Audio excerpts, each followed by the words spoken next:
Bonjour, c'est Vincent, créateur de l'école de plongée Aquadomia. Et vous ne le savez peut-être pas, mais aussi coach professionnel en entreprise au travers de l'offre Anodia Coaching.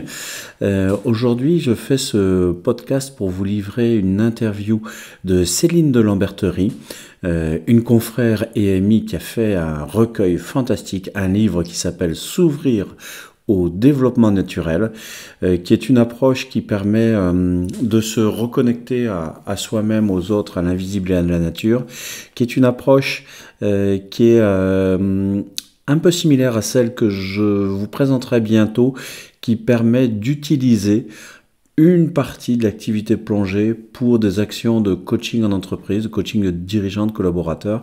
Mais sans plus tarder, je vous laisse écouter Céline pour découvrir son livre « S'ouvrir au développement naturel », un livre de Céline de Lamberterie.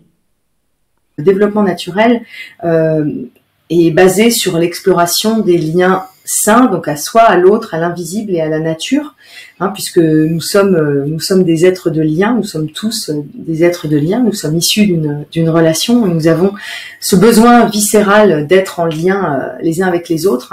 Aristote dit que nous sommes des animaux sociaux, et bien à travers l'exploration de ces 4 liens, donc à soi, c'est-à-dire se retrouver soi, prendre du temps pour soi, ralentir, le lien à l'autre, puisque être en connexion avec l'autre, en fait, c'est être en connexion avec soi. L'autre est un miroir. Le lien à l'invisible, alors ça peut paraître ésotérique, mais en fait, le lien à l'invisible, c'est le lien au temps, c'est le lien aux émotions, c'est le lien à la spiritualité, c'est le lien à l'énergie, c'est le lien à plein de choses qui ne sont pas tangibles, mais qui pourtant vraiment influencent notre vie. Et puis enfin, le lien à la nature, bien en fait, la nature, c'est quand même ce qui régit notre monde depuis 3,8 milliards d'années. La nature, c'est le modèle par excellence en matière d'adaptation, en matière de coopération, en matière d'instant présent. Enfin, on a des tas, vraiment énormément de leçons, d'enseignements à recevoir de la nature. Et elle fait donc partie intégrante de l'approche du développement naturel, dont la finalité est de se reconnecter à soi pour être plus en lien avec son rythme naturel et sa nature profonde. Puisqu'en effet, on parlait tout à l'heure du monde VICA, donc volatile, incertain, complexe et ambigu.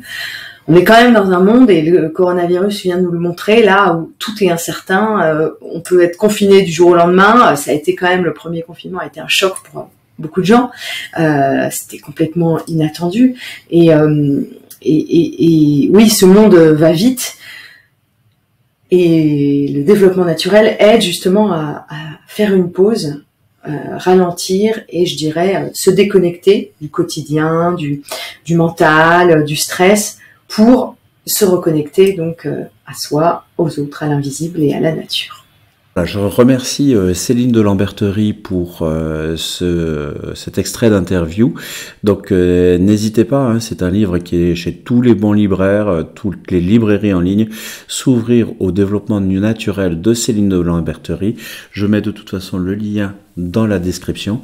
Et puis tout ce que je souhaite, c'est que vous aussi, vous arriviez à vous reconnecter à vous-même, aux autres, à l'invisible et à la nature, en prenant un peu de recul par rapport à ce monde de stress, de rapidité et d'hyperconnectivité. Si vous avez aimé ce podcast, n'hésitez pas à l'aimer. Et puis, si vous avez des questions sur le coaching et sur le développement naturel, n'hésitez pas à les poster en commentaire. À très bientôt.